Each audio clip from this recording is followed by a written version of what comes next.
আমরা প্রতিনিধি সভা থেকে সিদ্ধান্ত নিয়েছি বাংলাদেশে রাষ্ট্র সংস্কার হতেই হবে।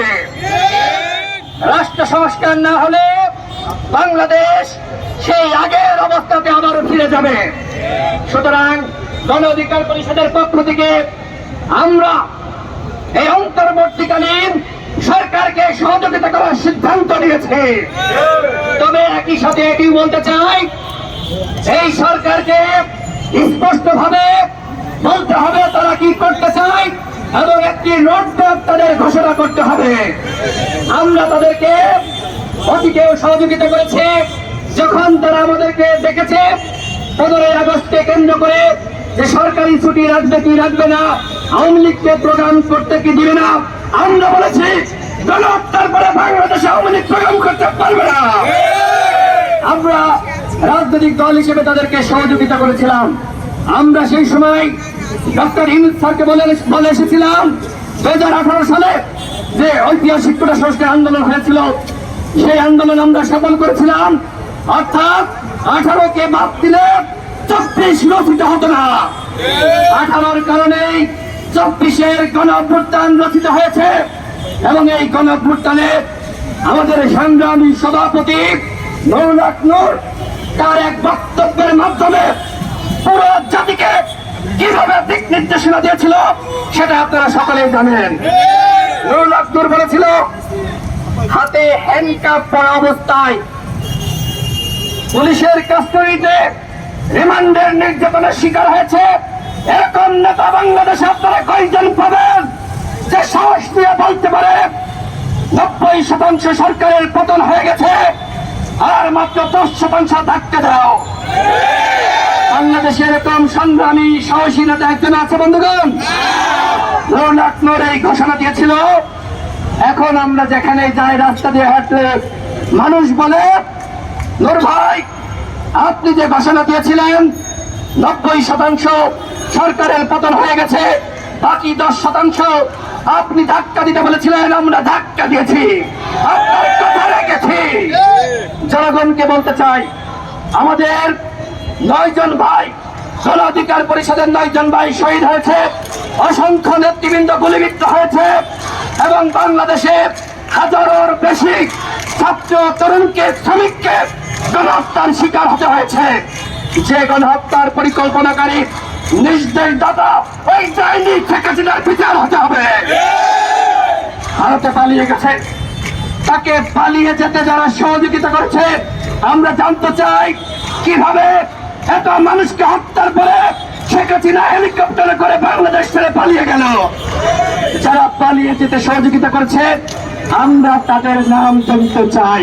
সেনাপ্রধান বলেছে শেখ হাসিনা চলে যাচ্ছে, ভারতে যাচ্ছে, তিনি জানতেন না, এটি সেনাপ্রধান স্পষ্টভাবে বলেছে। তাহলে শেখ হাসিনাকে পালিয়ে যেতে কারা সহযোগিতা করলো আমরা সেই নামগুলো স্পষ্টভাবে জানতে চাই।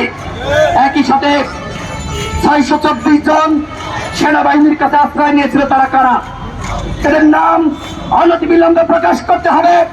আমরা বিভিন্ন মাধ্যমে জানতে পেরেছি সীমান্ত দিয়ে আওয়ামী লীগের মন্ত্রীরা এমপিরা পালিয়ে যাচ্ছে, এখনো পর্যন্ত শেখ পরিবারের একজনকে গ্রেফতার করা হয় নাই, এখনো পর্যন্ত আওয়ামী হাইকমান্ডের একজনকে গ্রেফতার করা হয় নাই।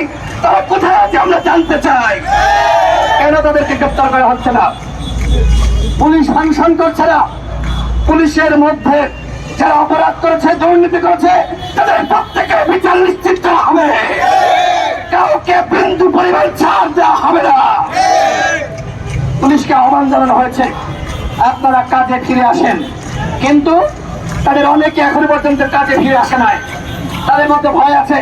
সুতরাং এখানে অসংখ্য ছাত্র জনতা রয়েছে যাদের যোগ্যতা রয়েছে পুলিশে চাকরি করার, এরকম অসংখ্য ছাত্র জনতা যোগ্য ছাত্র জনতা রয়েছে। পুলিশ যদি ফাংশন না করে তাহলে বিপ্লবের দায়িত্ব অসমাপ্ত, বিপ্লব সম্পন্ন করার দায়িত্ব এবং একই সাথে এই রাষ্ট্র সংস্কার করার দায়িত্ব, আইন শৃঙ্খলা পরিস্থিতি রক্ষা করার দায়িত্ব ছাত্র জনতার হাতে দেওয়া হোক।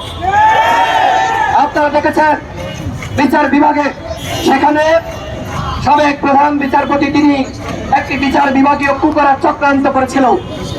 আমাদেরকে বলা হয়েছিল আমরা যেন সেখানে গিয়ে এই চক্রান্তকে রুখে দিই। আপনারা দেখেছেন যে আমি নিজে গিয়েছিলাম আমাদের নেতৃবৃন্দদের নিয়ে, এবং সেই বিচার বিভাগের কুকে আমরা সেটিকে কিভাবে আমরা ধ্বংস করে দিয়েছি আপনারা সকলে দেখেছেন।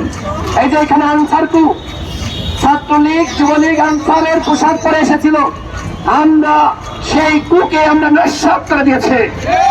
এইভাবে যেখানে যেখানে ওই শেখ হাসিনা ভারত থেকে নির্দেশনা দিয়ে উস্কানি দিয়ে কু করার চক্রান্ত করবে, আমরা কোথাও কোনো শেখ হাসিনার নির্দেশনায় কু হাতে দিব না।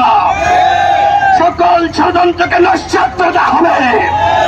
এবং এখনো যারা বাংলাদেশে আওয়ামী লীগের নিরীহ নেতাকর্মীরা রয়েছেন, আপনাদের উদ্দেশ্যে বলতে চাই, শেখ হাসিনা যখন পালিয়ে গেছে আপনাদের কথা ভেবেছে, সুতরাং শেখ হাসিনার কথা আপনারা ভাইবেন না।